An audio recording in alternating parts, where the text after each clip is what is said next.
আপনার শরীরে কি লুকিয়ে আছে সাইলেন্ট কিলার? হাই কোলেস্টেরল নিজে কোনো শব্দ করে না, কিন্তু শরীর চুপি চুপি সংকেত পাঠায়। হাই কোলেস্টেরলের ৬টি নীরব লক্ষণ। ১. বুক ধড়ফড় করা বা চাপ লাগা। হার্ট রক্ত পাম্প করতে বেশি কষ্ট পায়। ২. পা বা পায়ের পাতায় অসাড়তা বা ব্যথা। রক্ত চলাচল ঠিকমতো না হলে এটাই হয়। ৩. চোখের চারপাশে সাদা বা হলুদ দাগ। এটার নাম অ্যাক্সানথ্যালাসমা অর্থাৎ কোলেস্টেরল জমা। ৪. সামান্যতেই শ্বাসকষ্ট। হার্ট পর্যাপ্ত অক্সিজেন পৌঁছাতে পারে না। ৫. হাত পা সবসময় ঠান্ডা লাগে। সতর্কবার্তা, রক্তনালী শুরু হয়ে গেছে। ৬. ঘাড় কাঁধে অচেনা ব্যথা। ব্লাড ভেসেলে ব্লকেজের সিগন্যাল। মনে রাখবেন, হাই কোলেস্টেরল হার্ট অ্যাটাক স্ট্রোকের ডিরেক্ট রিস্ক।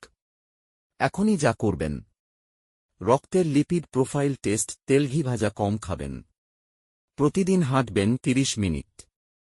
বেশি পানি, বেশি শাকসবজি। ছোট পরিবর্তন, বড় নিরাপত্তা।